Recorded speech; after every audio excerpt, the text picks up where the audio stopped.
ติวิពលកម្ម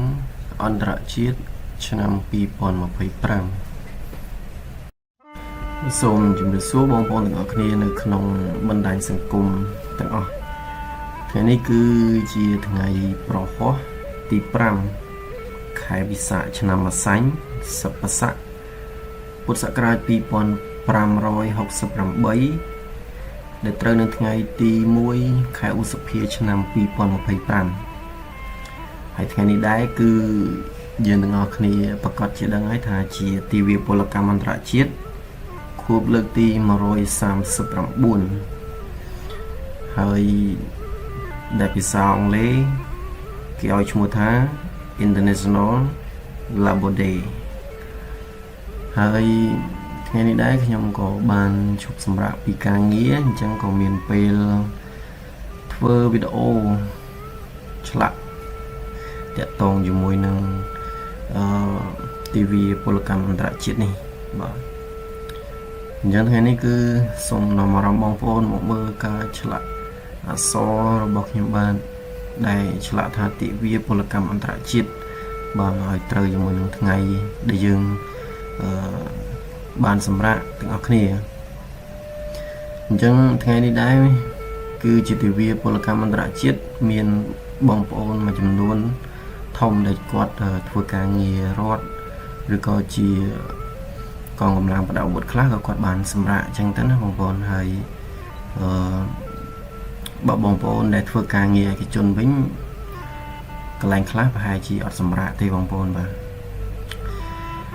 អានេះគឺខ្ញុំអត់ដឹងមិនដែរទេបងប្អូនបាទប៉ុន្តែសម្រាប់ខ្ញុំថ្ងៃនេះគឺបានសម្រាប់អញ្ចឹងទៅក៏បានធ្វើវីដេអូនឹងចែកជូនបងប្អូនមើលហើយវីដេអូនេះគឺมันមានរយៈពេលវែងប៉ុន្មានទេបងប្អូនមកធ្វើកាត់ដែរទេបានធ្វើឆ្លាក់ពេញទាំងអស់ទេកាត់មួយចំនួនប៉ុន្តែបងប្អូនអាចទស្សនាកំសាន្តបានហើយការឆ្លាក់នេះគឺមាន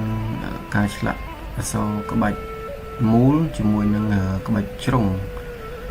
ដោយពាក្យថាពលកម្មនេះខ្ញុំឆ្លាក់ជាក្បាច់មូលប៉ុន្តែលាយជាមួយនឹងក្បាច់ខ្មែរខ្លះបងប្អូនបាទហើយ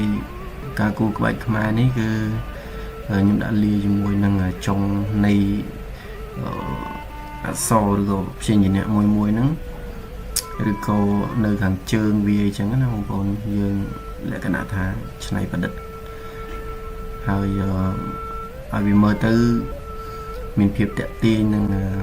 ស្រស់ស្អាតអញ្ចឹងណាបងប្អូនបាទហើយបើមានការខុសឆ្គងអីសូមបងប្អូនអធិស្ឋានផងបើមានកន្លែងណាមើលទៅវាមិនសមរម្យឬក៏អត់ទៅតាមក្បួនខ្នាតនៃចម្លាក់របស់ដូនតាខ្មែរយើងអញ្ចឹងណាហ្នឹងហើយសូមបងប្អូនអធិស្ឋានផងក៏ប៉ុន្តែខ្ញុំនេះគឺមិនមែនជាអ្នកជំនាញខាងគូក្បាច់ផ្សេងទេបងប្អូនហើយគាត់ថារៀនគូខ្លះចឹងទៅប៉ុន្តែ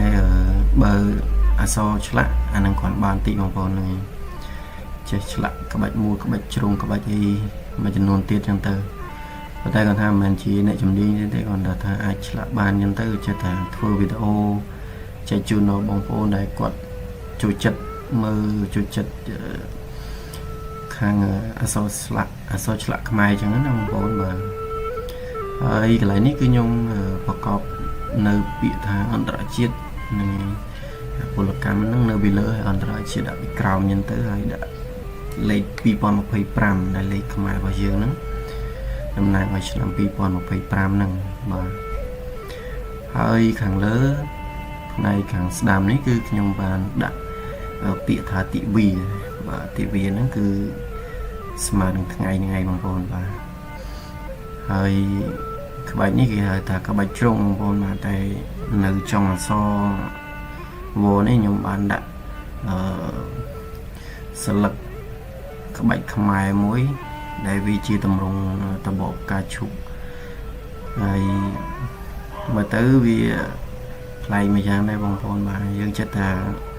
ច្នៃប្រឌិតវាមើលទៅឃើញប្លែកចឹងណាបងប្អូនបាទតែបើតាមក្បួនខ្នាតរបស់អក្សរជ្រុងមិនមែន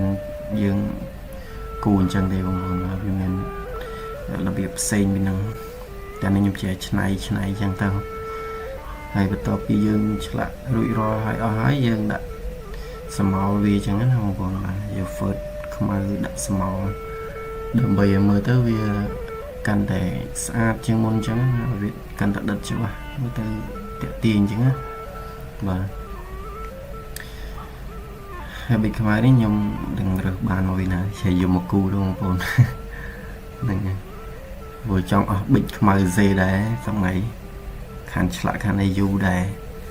ភាសាផេកមុនវាគេលួចបាត់ទៅបងប្អូនគេហែកបាត់ទៅពេលចឹងទៅសូវមានពេលផងជាថាខានឆ្លាក់យូរទៅពេលចឹងទៅបាត់ប៊ិចបាត់អីអស់ហើយប៊ិចចាស់មួយចំនួនទៀតវាអស់ទឹកវាស្ងួតលេអស់មិនដែលបានប្រើវាអញ្ចឹងlấyយកអា phốt នេះមកពីណាមួយចេះយកមកឆ្លាក់តែយ៉ាងណាក៏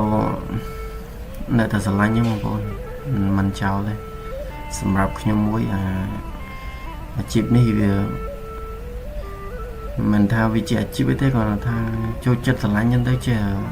ធ្វើរហូតទៅចឹងបងប្អូនបាទហើយបងប្អូនជួយចិត្តហ្នឹងកុំភ្លេចជួយ like ជួយ share ម្នាក់មួយផងបងប្អូនបាទវីដេអូនេះក៏មានតែប៉ុណ្្នឹងឯងបងប្អូនសង្ឃឹមថាបងប្អូនជួយចិត្តហើយខ្ញុំនឹងធ្វើវីដេអូផ្សេងទៀតផុសនៅក្នុង page អាក្រា camera មួយនេះដើម្បីចែកជូនបងប្អូនមើលជាបន្តបន្ទាប់ហើយសង្ឃឹមថាបងប្អូនជួយចិត្តកុំភ្លេចជួយ follow page ថ្មីនេះម្នាក់មួយផងបងប្អូនបាទហើយយើងនឹងជួបគ្នានៅវីដេអូក្រោយបន្តទៀតបងប្អូនបាទសូមជម្រាបលាបាយបាយសុខសប្បាយទាំងអស់គ្នាបងប្អូន